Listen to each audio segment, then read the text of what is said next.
быстро потеплело, прям лето-лето, уже пашут, сеют, виноград раскрывают. Влага немножко есть, кстати, пасока идет. Ее разорвет просто, хранится как в холодильнике. Всем привет, 3 марта 24 уже года. Привык 23 года всегда говорить. Значит, приехал на дачу. Всю зиму меня здесь не было. Приехал черенки забрать. Уже пора укоренять. Я обычно в районе 8 марта укореняю. Это для меня самый оптимальный такой вариант. Ну, заберу черенки. И задавали вопросы по поводу раскрытия винограда, потому что в этом году очень быстро потеплело. Прям лето-лето, уже пашут, сеют, виноград раскрывают. Ну, давайте я скажу свое мнение об этом.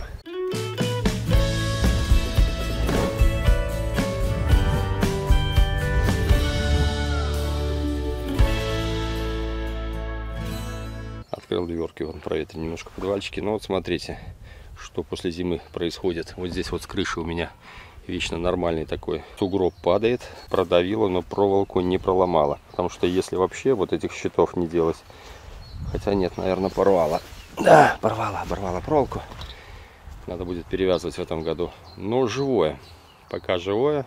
Если щиты эти не ставить, то просто снегом раздавливает рукава. У меня такое уже было. В общем, все пока под укрытием. Давайте сейчас еще заглянем, что внутри происходит. Так, это молодняк. В принципе, здесь смотреть нечего. Ну, давайте Аркадию глянем. Здесь южно. Так. Влага немножко есть. Кстати, пасока идет. Да, пригрела немножко. Смотрите, если мы сейчас раскроем виноград, от солнца дневного будет все резко прогреваться. Пасока еще сильнее пойдет. Почки начнут набухать и все такое. На минуточку, сегодня был заморозок -3 ночью. Как вы думаете, когда у вас все проснется, пойдет пасока, нальется вот здесь все рукава, все лозы соком, как вы думаете, что будет происходить, когда будут заморозки? Правильно, как вот банку поставьте стеклянную с водой и поставьте в морозилку. Ее разорвет просто. Здесь проводящая система, с ней произойдет то же самое. Тоже порвет рукава, нарушит проводящую систему всю, лозы порвет. Короче, вы останетесь без урожая. Куст, скорее всего, не потеряете, но год, а то и 2 в любом случае потеряете. Поэтому, что я делаю? Пускай лежит, как в холодильнике. Оно будет реально храниться, как в холодильнике. На зиму мы укрываем, чтобы все-таки было тепло. Сверху оно в любом случае накрывает снегом. И изнутри идет у нас тепло от земли. А весной у нас наоборот. Получается, верх уже прогревается и немножко сбавляет температуру холодом из земли. Поэтому плюс-минус более-менее создается определенная температура. Прохладная. Не так земля рано будет прогреваться. В общем, мое мнение. Открывать в любом случае не надо. Это не только мое мнение. Не надо. В условиях Беларуси, может где-то в Крыму уже, в принципе, там, скорее всего, даже не укрывают. Нам раскрывать рано. Раскрывать я буду в лучшем случае. Это где-то конец апреля, начало мая. А то и может даже в середине. Чем я не люблю такую раннюю весну? Сейчас получается 3 марта.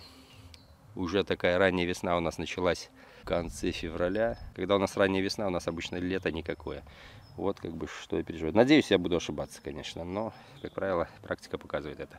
Кстати, как вам качество записи? Напишите в комментариях. Я немножечко обновился. Купил новый комп скоростной.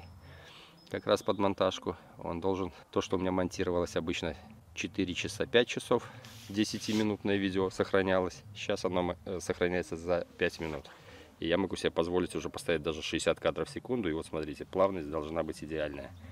Потому что когда снимал выставки грозди винограда, и немножко такой смаз шел. Сейчас должно быть идеально. Ну вот, давайте, надежда. Короче, напишите, как вам качество улучшилось или нет. Старый комп просто сдох. Проверяем, что дальше. Укрытие сохранилось, ничего не вырвало. Здесь обычно оно подмерзает, хорошо держит, укрывает. Здесь у меня торцы даже, кстати, не укрыты. Все нормально, все живое, все хорошо. Торцы даже, может быть, в идеале было бы укрыть, чтобы теплый воздух туда не попадал. Чтобы такой термос создать. И было бы, наверное, вообще все идеально. Ну вот, единственное, здесь камушек немножко скатился под уклоном. Я думаю, это, скорее всего, даже осенью произошло. Я так подозреваю. Потому что у меня такой неровный участок. Какие-то уклоны, поэтому как есть, так есть. В планах к юбилею, конечно, еще планирую себе обновить камеру, но на ютубе не заработаешь ни на камеру, ни на комп. Поэтому у кого есть желание, как у всем нормальных блогеров, кто-то донаты скидывает, ссылка в описании. Шанс увеличится, куда-то съездить, потому что YouTube платит за 13 тысяч подписчиков сейчас гораздо меньше, чем у меня было 1000 подписчиков. Потому что рекламы практически вообще нет, не показывается. В России она вообще не показывается, Украина, Беларусь, Казахстан и т.д. и т.п. она показывается редко, и то она стоит 3 копейки. Но это не для заработка, это больше хобби. Да, и YouTube постоянно мне высвечивает ссылку «Включите спонсорство». В общем, я спонсорство буду запускать. Я года 2, наверное, ничего этого не делал. Но запущу. Там к выходу видео эта функция будет видна под видео. Будет спонсорство. Нажмете, посмотрите там какие условия. Ну, самое минимальное это по $1 в месяц. Условно говоря, ничто. Ну, если 100 человек по $1 скинутся, это уже 100 баксов. Это уже круто будет. Тогда уже можно думать о обновлении камеры, поездки какие-то и все такое. А так, ну, как могу, за свои деньги все это делаю. По зиме, я считаю, все прошло идеально. Смотрите, все ровненько, ничего нигде не сбило. Коты тут порой лазят, тоже бывает, распотрошат. Все вроде бы неплохо. Да, все выглядит вполне достойно. Так что пускай будет все под укрытием. Не надо торопиться с укрытием, потому что вы только испортите себе ситуацию по урожаю. Останетесь без урожая. Не спешите раскрывать. Пускай, вот у вас есть сухое укрытие, пускай так и будет. Ну, у кого укрытие землей, там другая история. И то они не спешат раскрывать. Земля еще не прогретая. Как только раскроете, сразу почки начнут просыпаться. Корневая еще не готова будет, начнет гнать и будет кирдык. Лоза сверху начнет почки пускать, корни не будут успевать прокачивать. Будет у вас полный коллапс. Терпите. Ну, здесь немножко проволока, кстати, провисла. Она живая, ничего не порвала, но провисла. Была натянутая. Чем я не люблю стальную проволоку?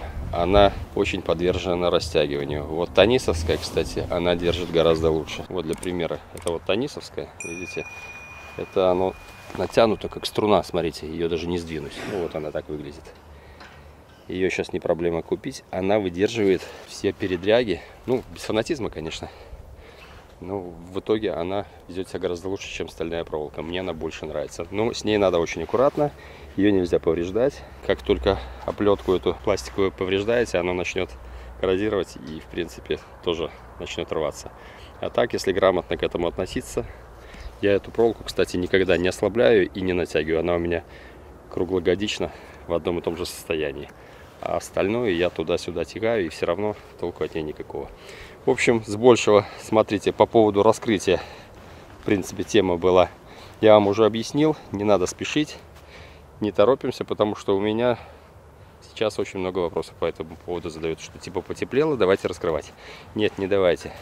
Бьем себя по рукам и не раскрываем. Всему свое время.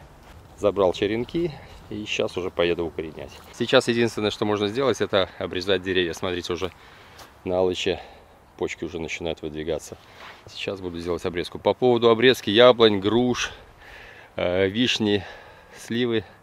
Уже некоторые видео вышли на канале по поводу яблок и груш. А по поводу вишни, сливы будет чуть попозже. Поэтому сейчас можно обрезать. В общем, как это делать и что, Сергей Таргонский там все хорошо объясняет. Поэтому пару роликов назад зайдите на канал, посмотрите, где видео, и найдете эти видосы. Ну и ссылочки, в принципе, я оставлю под видео. Пишите в комментариях по поводу качества видео, по поводу вашего раскрытия укрытия, что вы об этом думаете, что вы там уже натворили, может кто-то уже раскрыл. Все, всем удачи, пока.